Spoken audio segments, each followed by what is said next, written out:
Boa noite a todos. É um prazer eu estar aqui com vocês, né? Eu moro em Salvador e há 1 ano e meio que eu venho vindo regularmente a São Paulo, uma vez no mês. Tenho um consultório aqui, tenho um trabalho em Salvador muito amplo da psicanálise no social. A gente trabalha com a comunidade menos favorecida da Vila de Salvador, da cidade de Salvador. Já atendemos 7.000 pessoas e nossa instituição fez 20 anos agora. Então, acabei de chegar da França, de uma expedição científica, onde eu levei os alunos para conhecerem um pouco dos serviços que fazem um trabalho com a psicanálise no social. Por que eu me interessei por esse tema, né? O tema que a gente vai desenvolver hoje é exatamente... Deixa eu ver se eu acertei aqui.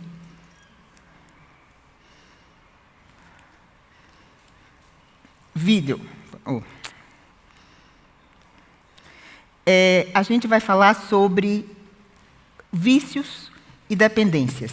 É curioso, porque não é dizer não às drogas, aos vícios, é dizer não àquilo que está subjacente a que alguém possa procurar um objeto de destruição para a sua vida. O objeto, ele não tem força alguma. Como diz o nome, é um objeto. A questão é o que ele significa para o sujeito. E é nesse momento que a conexão humana, vamos dizer assim, resgata o sujeito para se encontrar com ele mesmo. E aí eu começo, a partir desse pequeno vídeo, a minha palestra. O vídeo fala sobre a heroína. E a comida? Ela é droga? Em si, o alimento não é uma substância psicoativa. Mas o vínculo adoecido com a comida o transforma em droga. Trata-se de um comportamento tóxico sem droga. E por que este vínculo com a comida é adoecido? E aí eu pergunto a vocês, será que nesse mundo contemporâneo, onde nós estamos vivendo situações de muita solidão, né, muita desconexão uns com os outros, se vincular ao objeto é uma forma de se salvar, é uma forma de se manter vivo? Uma pessoa com 150 quilos, ela está numa pulsão destrutiva, ela não usa heroína, ela não usa cocaína, ela não usa nenhuma droga psicoativa, mas ela faz da comida um objeto droga. Porque ela vive para comer, ela não come para viver. Então, no momento que a gente se aliena a qualquer objeto que seja, qualquer um pode virar objeto da adicção. Então, o mais importante que eu gostaria de trazer hoje para vocês é como é que a gente pode lidar com essas questões humanas, não é? Porque todos nós estamos aqui com nossas questões. Não há pessoas, não há seres humanos que não tenham questões. Dúvidas, ansiedades, insatisfações, não é? Sentimentos de fracasso, desejos não realizados. Cada um de nós lida com essas frustrações da forma que pode.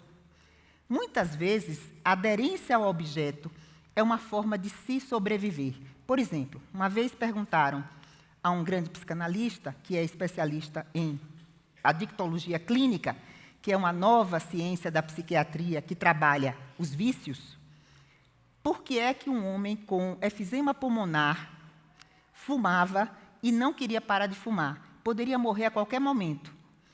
E aí o médico dizia, eu acho que ele quer se matar. Ele está querendo se matar. E aí o psicanalista comentou, então dê a ele chumbinho para ver se ele quer morrer. Claro que ele não quer se matar. Ele fuma desesperadamente porque fumar é a única forma que faz mantê-lo vivo. Então ele não é um suicida. O viciado não quer morrer. O viciado quer viver. Mas ele não encontra outra forma de viver que não seja conectado com o objeto do seu vício. Por isso que ele fica tão desesperado quando ele tem a abstinência do objeto. Porque o objeto é um bálsamo. O objeto, ele alivia a dor do existir. Porque existir dói. Todos nós sabemos disso. E aí eu vou começar a falar para vocês por que é que existir dói. Os motivos, a pergunta anterior foi, e por que esse vínculo com a comida é adoecido? Aí eu respondo. Os motivos são inúmeros. Se retomamos a nossa história de vida, um bebezinho ao nascer já nasce no desconforto. Ao ser formado no útero materno, ele não precisava respirar, as suas narinas estavam fechadas, não precisava comer e beber, porque o cordão umbilical e a placenta davam conta do recado. Então, duas coisas vitais: respirar, comer e beber. Na vida fetal, a gente não tem que se preocupar com isso. Porém, para sair das entranhas maternas, ao vir ao mundo, os pulmões, esses saquinhos murchos, recebem a primeira inspiração. Ela é dolorosa, dói abrir os pulmões. A partir dali, aquele bebezinho vai precisar respirar e mamar ou morrerá. Acabou a folga. Acabou a folga que não precisa comer, nem beber, nem respirar, porque saiu do meio materno, né, daquele útero, daquela homeostase completa, já se defrontou com coisas para sobreviver. Então, viver é algo trabalhoso. Precisamos estar fazendo 1001 coisas para estarmos vivos. Os olhozinhos do bebê são a boca. Ele degusta o mundo. A visão dele é ainda incipiente. Ele não distingue bem os objetos. Mas, para discernir de que objeto se trata, ele vai degustar o objeto. Pode até ser uma barata. Quando a gente nasce, nossa visão é muito incipiente, muito imatura. Então, a boca são os nossos primeiros olhos. A gente observa o mundo pela boca. Não é à toa que todos os vícios ligados à parte oral são tão complicados. O alcoolismo, o tabagismo, a obesidade. Porque esses vícios, eles vão realmente tratar de uma área que é uma área muito arcaica, que é a boca. Nós somos uma boca aberta querendo devorar o mundo quando a gente nasce. Vocês já viram um bebê chorando, gritando, querendo mamar, como ele se esguela, como ele abre a boca? Não é? Ele é uma boca gigante, porque ele quer realmente dar conta daquele desconforto. Entenderam? Então, quando alguém adere ao alcoolismo, ao álcool, ele está regredindo a uma fase muito velha, muito antiga, de quando ele não tinha um outro prazer na vida a não ser mamar. Porque qual é o prazer do bebê? Mamar. O bebê não pode fazer compras, o bebê não pode passear de moto. A única coisa que ele pode fazer é mamar, é sugar, não é? A chupeta. Então, é um prazer único. E aí, quando o sujeito regride a fase oral, ele está conectado com o bebê. É como se a gente tivesse bebês gigantes tomando álcool. O álcool é a grande mamadeira, é a grande chupeta. Então, as mucosas bucais, vejam bem, os lábios, gengivas, véu palatino, parte interna das bochechas, são constituídos por um tecido carregado de neurosensores do prazer. Existe muita conexão neuronal, muitos neurosensores que dão prazer. Por isso que comer é algo prazeroso, porque mexe com esses neurosensores. Essas mucosas são do mesmo tecido das auréolas e mamilos, mucosa vaginal e glande do pênis. Não é curioso? É o mesmíssimo tecido. Não é à toa que a questão oral está ligada, muitas vezes, a insatisfações afetivas e sexuais. Porque o prazer é o mesmo. Então, é a mesma, vamos dizer assim, realização cerebral que o sujeito tem.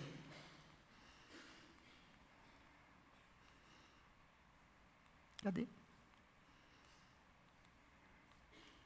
E agora? Sendo assim, o prazer que advém do ato de comer pode ter um substrato erógeno. Então, às vezes, a pessoa busca na comida companhia, amizade, afeto, alegria, satisfação, não é? Chega em casa cansada, depois de um dia chato de trabalho, eu mereço comer aquele bolo, eu mereço esse prêmio, eu mereço este consolo, eu mereço isto que me dá prazer. Não é verdade, gente? Só que nós não estamos ali nos alimentando para viver. Nós estamos investindo emocionalmente naquela fatia de bolo, como se ela fosse o grande bálsamo da nossa vida. Só que na hora que a gente deglute, já acabou. Porque o prazer é só na boca. Ninguém sabe para onde foi o bolo. A gente sabe que vai aumentar os centímetros da cintura, né? Minutos de prazer e horas na esteira. Não é verdade? Mas aquele momento de prazer inicial, ele é muito rápido. O adicto significa escravo em latim ao alimento, é aquele que vive para comer e não elegeu nenhum outro objeto fonte de prazer. Ao invés de comer para viver, a comida está vinculada ao desejo e não à necessidade. E aí eu quero dizer a diferença entre desejo e necessidade. Parece que é a mesma coisa, mas não é. Necessidade é algo que a gente precisa satisfazer. Se estamos com fome, precisamos comer. Se estamos com sono, precisamos dormir. Se estamos com sede, precisamos beber líquidos. Necessidade é algo natural. Desejo não é necessidade. Às vezes a pessoa diz assim, mas eu estou querendo uma coisa, comer uma coisa, eu não sei nem o que é. Né? Se é doce, se é salgado, é uma coisa. Que coisa é essa? Porque com certeza não é aquilo. Vocês entendem? O desejo é de outra ordem. Então a comida passa a ser uma fonte de prazer, de desejo e não de necessidade. E é nesse momento que ela pode virar um vício e um comportamento tóxico. Então, droga não é apenas a substância psicoativa. Qualquer coisa pode ser droga. Eu tive uma experiência na França extremamente impactante. Entrei num hospital para visitar um setor de viciados, né, de pessoas usando substâncias psicoativas, e me defrontei com os pacientes esquálidos, né, rapazes e moças pesando 40 quilos. Pensei que eram aidéticos. Perguntei ao meu colega, que estava comigo, perguntei, vocês trabalham também com soropositivos, com pacientes aidéticos aqui no hospital? Ele disse, não. E essas pessoas tão magras aqui nesse setor? Ele disse, são potomaníacos. Potomaníacos? Nunca tinha ouvido falar isso. Ele me explicou. Potos, em grego, é água. Água potável. São pessoas viciadas em água. Elas bebem 14, 15 litros de água e entram em óbito. Porque a água é um solvente universal. Se você bebe 14 litros de água por dia, a partir de 10, você dissolve os órgãos internos. Desorganiza o equilíbrio eletrolítico e é morte na certa. Pensem bem, a água é inodora, incolor e sem sabor. E pode ser objeto de adicção. Imagina o resto. E eu fiquei chocada, porque eles ficavam internados no hospital e no banheiro não havia torneira, porque eles bebiam água da torneira. O banho era monitorado pelos enfermeiros. Até o vaso sanitário não podia ter aquela aguinha no fundo, porque eles também bebiam. Então, era uma coisa assim de cortar o coração. Você vê aonde o ser humano pode chegar. O ser humano submetido ao objeto, seja ele qual for, leva à destruição. Ele chega à destruição. Então, potomania é uma aderência, né, é um vício por água, que é uma coisa que, em princípio, faz parte da vida e a gente precisa para viver. Mas, como? Coisa de europeu. Né? Mas a potomania existe em vários países. Né? A gente tem no Brasil também, só que as pessoas não têm essa percepção, que já é um vício. Há pessoas que chupam gelo muito, vivem com pedras de gelo na boca, e pode ser já um indicativo de um início de potomania. É porque a gente não se apercebe que isso pode ser um problema.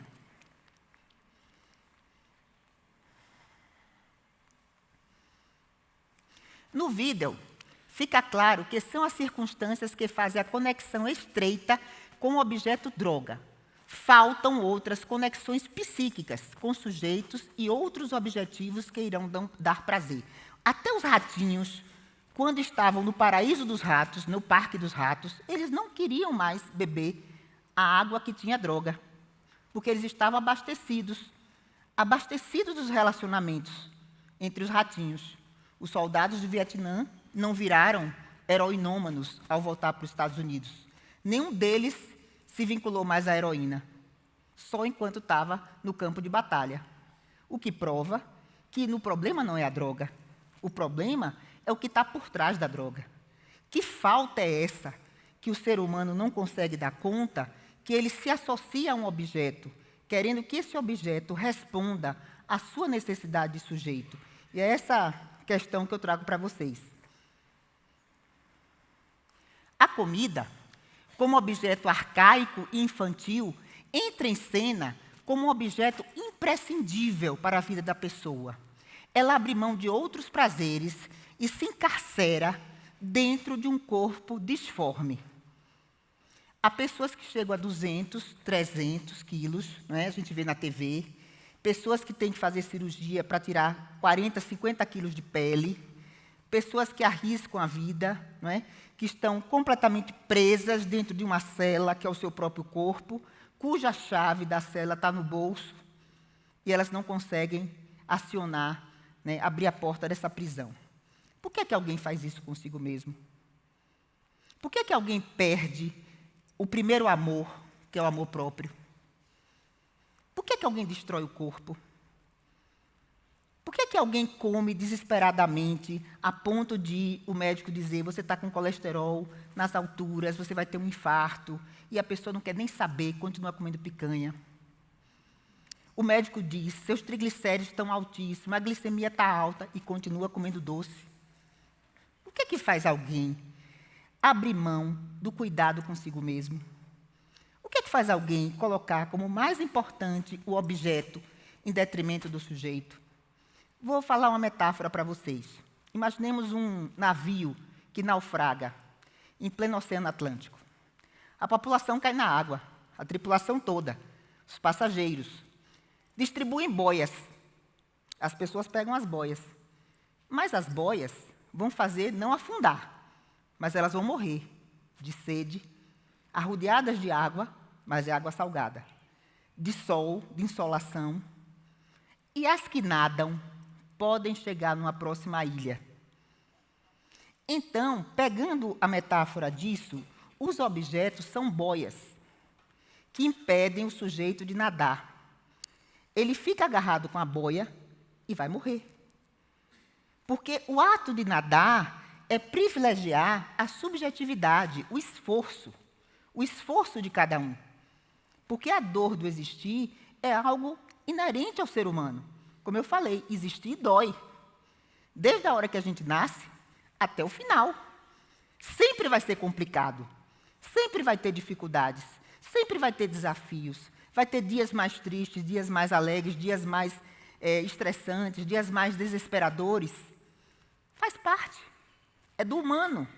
Senão seríamos completamente divinos, não somos. Somos humanos, marcados pela finitude nesta terra.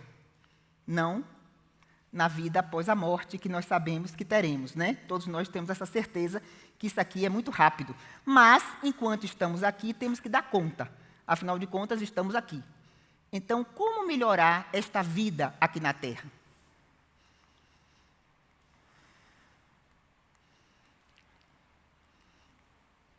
Como as roupas não cabem, não é?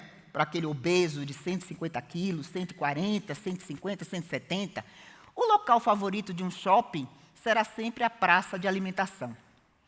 As roupas são algo proibitivo para quem está com 150 quilos. O mundo se reduz a poucos prazeres. Não pode mais fazer um esporte, não pode mais cruzar as pernas, não pode amarrar o tênis, não pode se abaixar, a mobilidade é mínima. Então, o prazer continua este ciclo vicioso, não é? De comer cada vez mais e de engordar cada vez mais e ficar cada vez mais aprisionado naquele corpo, não é, que realmente traz doença e problemas de toda natureza. Estou falando da comida, porque comida, em princípio, não é droga, é um comportamento tóxico, mas depois eu vou falar de outras questões, tá? Não vou ficar na comida só, não. A vida vai gravitar em torno da comida, que toma o lugar de um pensamento obsessivo e repetitivo. Começa, então, a saga de inúmeras dietas. Como virar um gourmet? aquele que degusta um bom jantar harmonizado com parcimônia e abandonar a vida de um gourmand, que é o guloso, né? Aquele que não seleciona os alimentos que coloca na boca. Porque comer não é problema algum, comer é um grande prazer, né? A gastronomia está aí, a comida pode ser algo extremamente elegante, extremamente bonito, né? Existe toda sorte de ritual no ato de comer. Ser gourmet não é problema algum. O problema é isto tomar lugar de outras coisas. Vocês estão entendendo? Está claro? É quando aquilo que é para o deleite do prazer vira uma coisa que em psicanálise chama-se gozo. Não é orgasmo. Gozo é o prazer no desprazer. A coisa está tão ruim e a pessoa continua naquela coisa ruim. Entenderam? Então, ela está vivenciando uma experiência de gozo, não é uma experiência de prazer.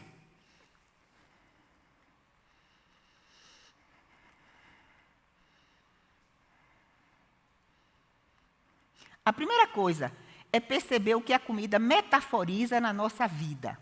O que é que ela simboliza? Companhia, afeto, carinho, amparo, proteção. Porém, isso é um eixo imaginário.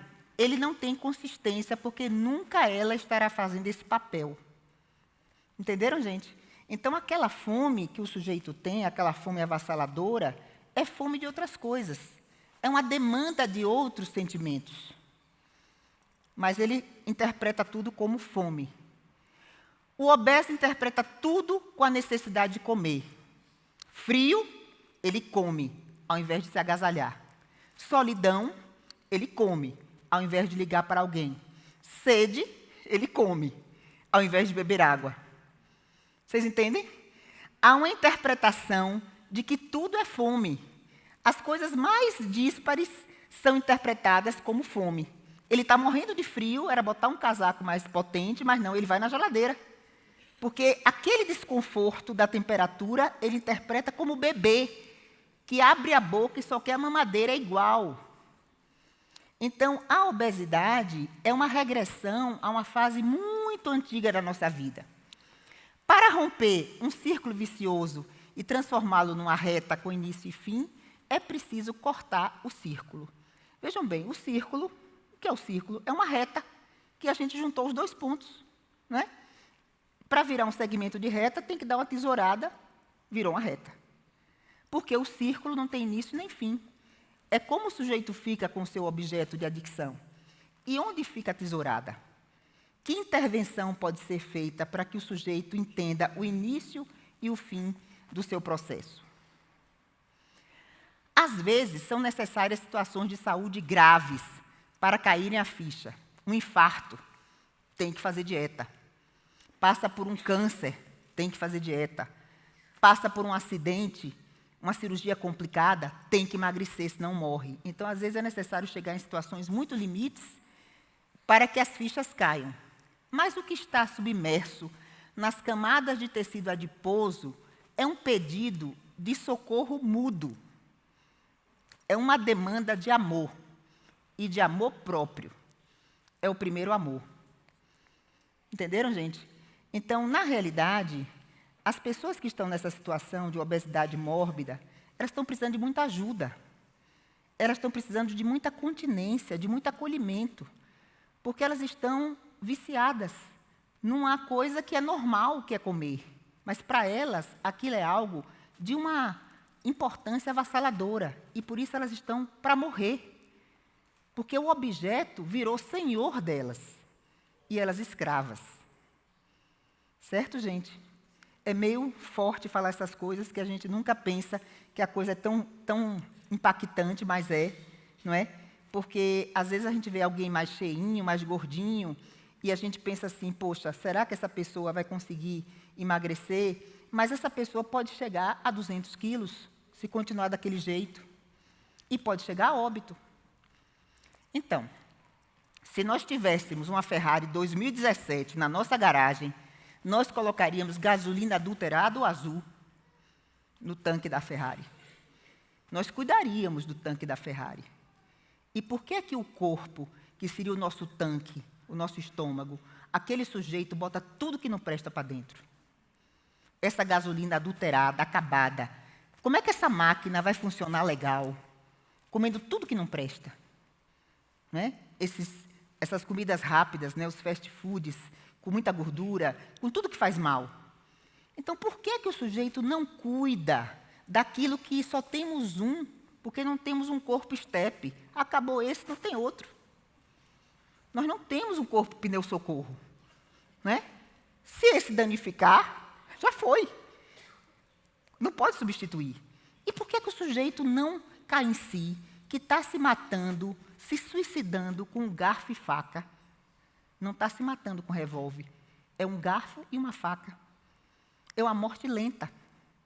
Está se matando dia a dia, devagarzinho, piorando as taxas das dislipidemias, ficando cada vez mais intoxicado.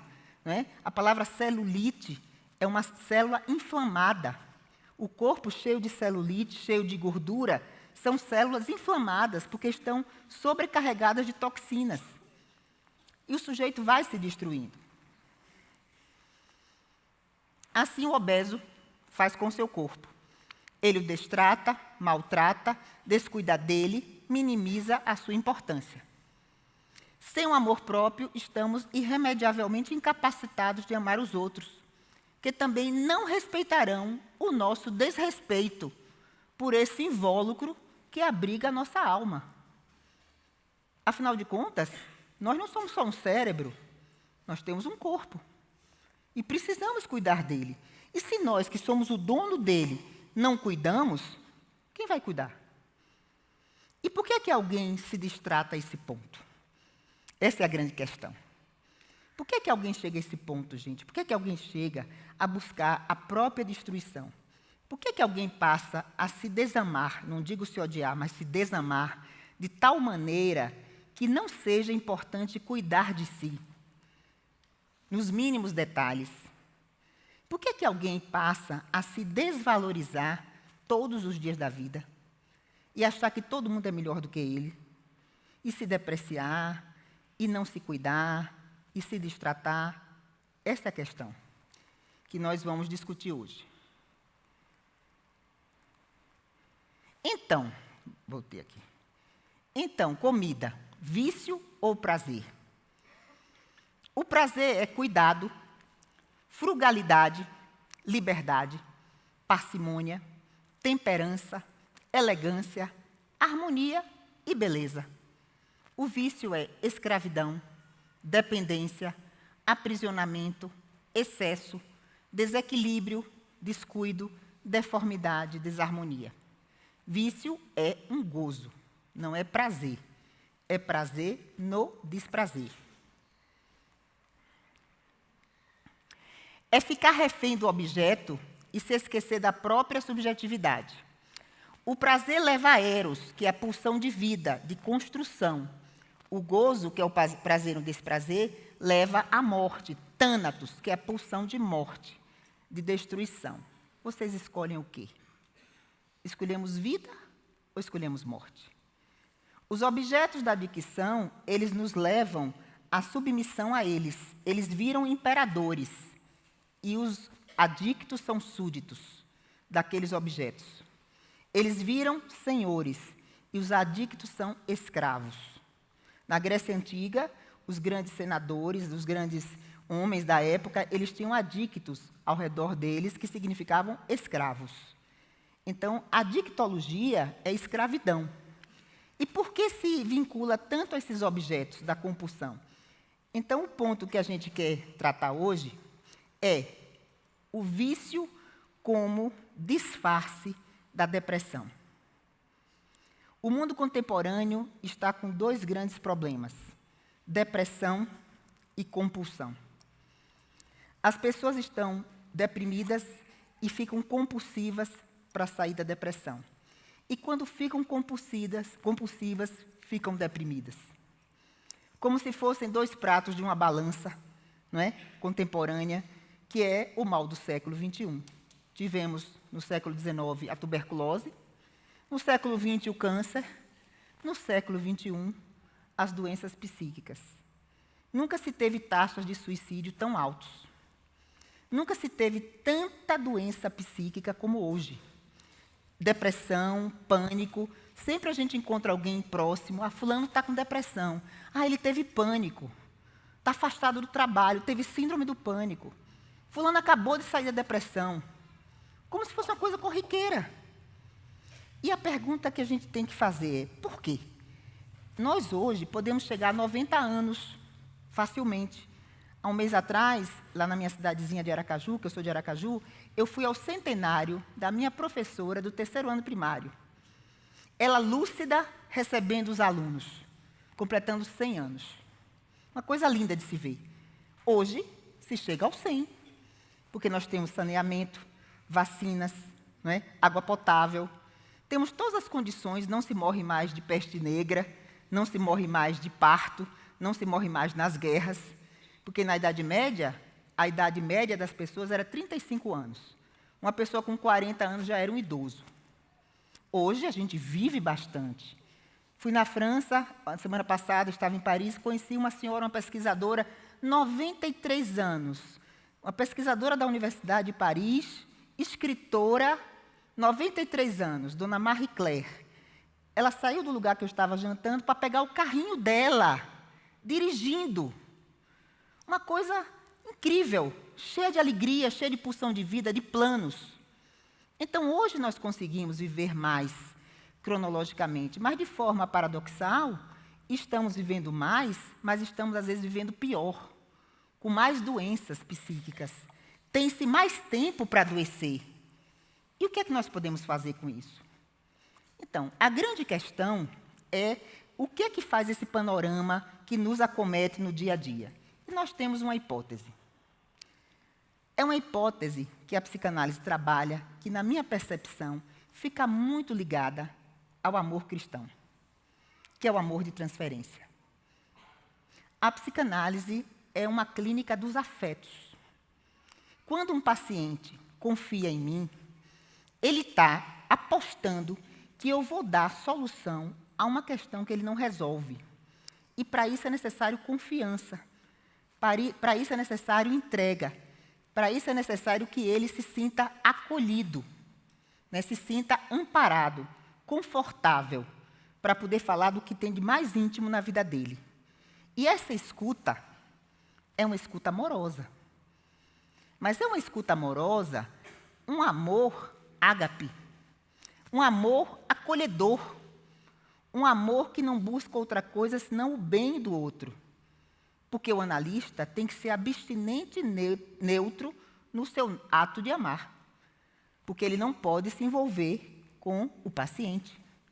Ele tem que ser um bisturi esterilizado para fazer uma cirurgia e não uma faca de cozinha enferrujada. Porque, infelizmente, eu tenho colegas que são verdadeiras facas de cozinha. E termina dando errado na escuta do paciente. Entendem? Então, o que é isto? Por que é que alguém precisa, não é? Tem pessoas que dizem assim, eu não preciso de analista porque eu tenho vários amigos. Ótimo. Ter amigos é terapêutico, mas ter amigos não é psicanálise. É bom conversar com amigos no barzinho, é bom ir na casa dos amigos contar os problemas, mas não é um ato analítico. Não é um ato que o sujeito se interroga sobre a sua própria história. E ele só pode fazer isso diante de alguém que oferece uma escuta abstinente e neutra para que ele encontre o seu próprio caminho.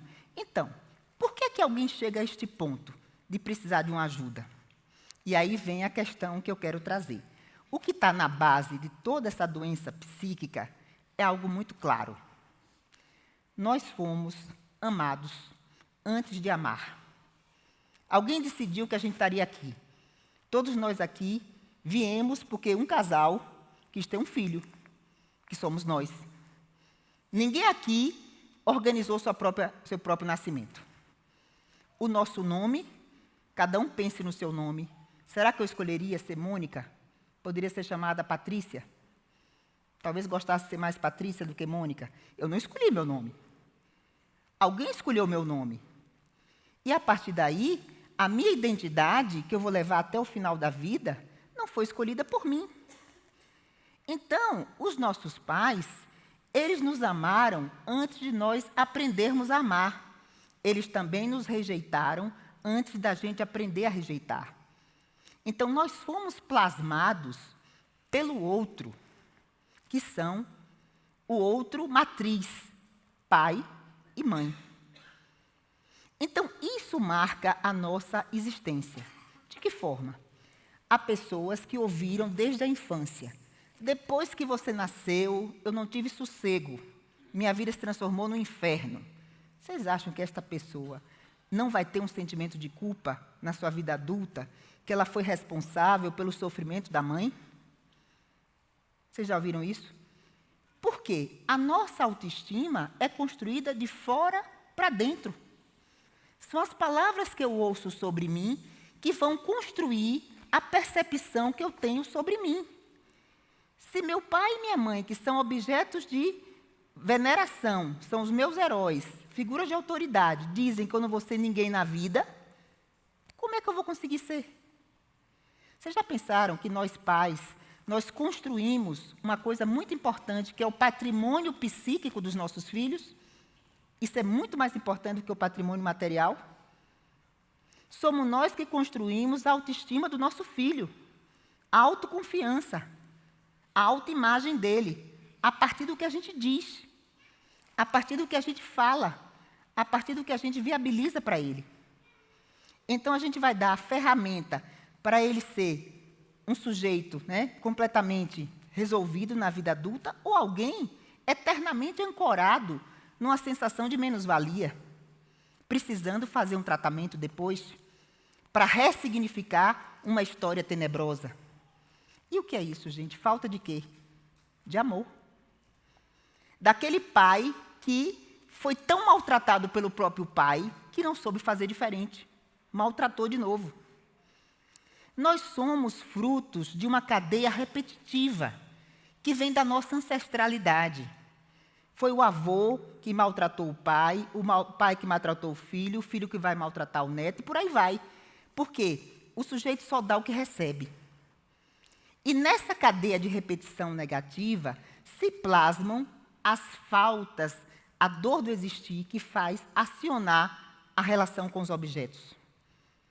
Eu nunca atendi um adicto que tenha tido uma infância maravilhosa. Sempre é uma infância muito sofrida, muito dolorida, ou uma adolescência terrível. Uma sensação de desamparo, de não ser compreendido, uma solidão muito grande, porque ninguém adere a um objeto à toa.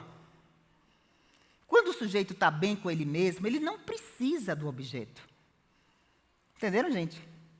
Então, essas campanhas antidrogas são todas furadas. Não é dizer não à droga. Diga não à falta de amor nas famílias que fizeram os filhos usarem drogas. Digam não à falta de capacidade de construção de patrimônio psíquico positivo que os pais não tiveram para que o filho buscasse a droga. A droga é um objeto. Não adianta dizer não à droga. É o que está por trás da droga, de qualquer droga, seja ela comida, bebida, substância psicoativa, trabalho, o workaholismo. O trabalho pode ser droga. Alguém que não faz outra coisa na vida a não ser trabalhar e que se limita a trabalhar como o único objetivo da existência, também transformou o trabalho num senhor. E ele é escravo do trabalho, a ponto de passar mal nas férias, porque tem que voltar correndo para o trabalho. Tudo que nos aliena é droga. Tudo. Amor é droga. Se o sujeito é alienado no amor, que não pode viver sem um objeto amado, ele está adicto a alguém. Porque na hora que esse sujeito partir, ele não vai ter sentido para a própria vida. Tudo que é demais é sobras, já dizia minha avó. Então, amar demais é ruim, não é? Trabalhar demais é ruim, esporte demais é ruim. Tem pessoas que estão viciadas em academia, existe a vigorexia, que é uma doença de necessidade de aumentar a musculatura de uma forma excessiva, a ponto da pessoa tomar hormônio de casa de produto veterinário. Há rapazes que tomam hormônio de equino para aumentar o bíceps e tem como consequência câncer de próstata.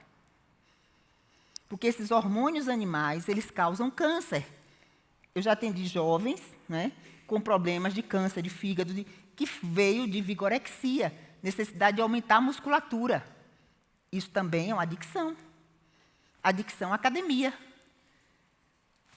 Adicção aos esportes radicais, para ter muita adrenalina, para ficar-se no fio da navalha, né?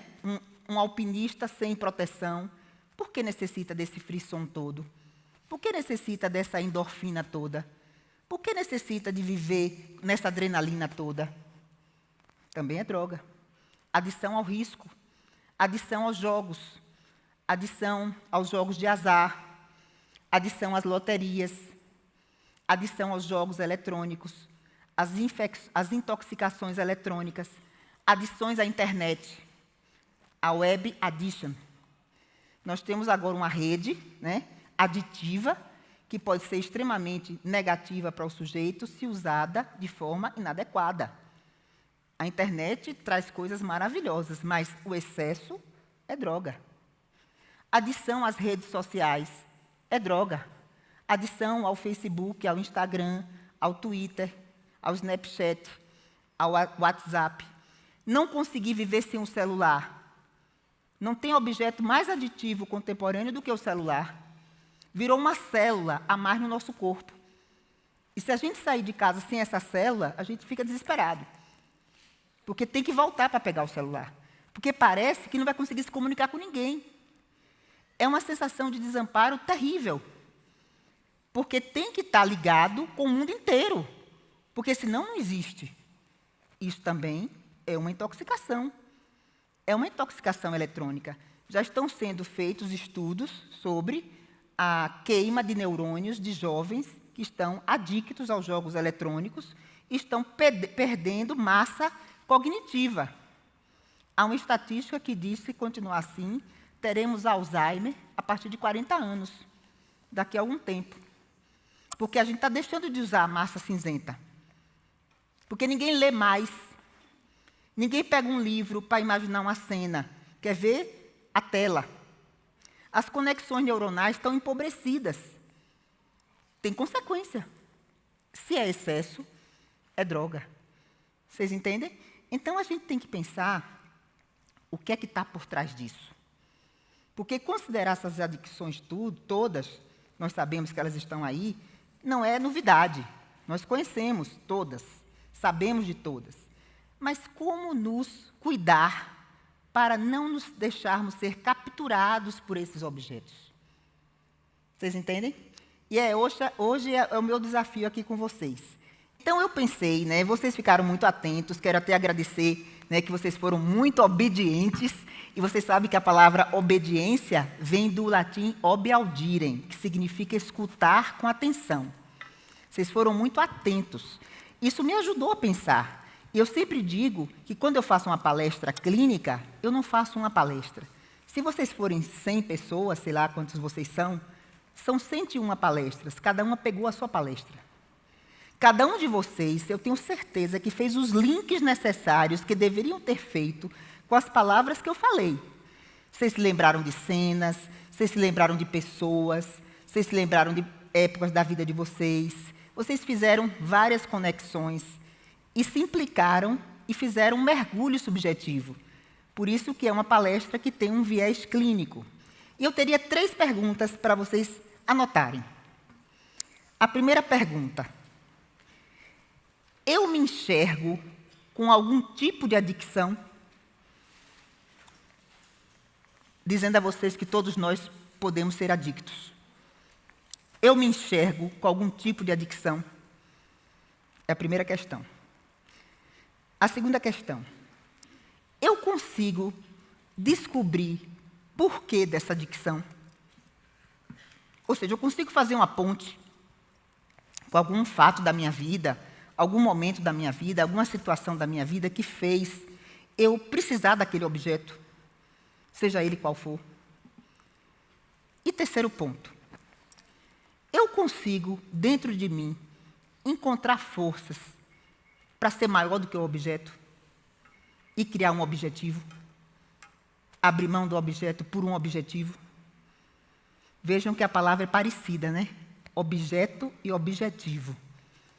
E vou até falar uma coisa muito importante para vocês, é o jogo de futebol. No jogo de futebol, a bola é um objeto. Se a gente colocar 22 bolas, não tem jogo. Cada jogador vai ficar com sua bola. O jogo acontece porque 21 não tem bola e um tem a bola.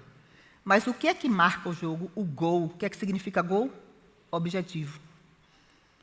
O importante não é a bola. O importante é a bola dentro da trave.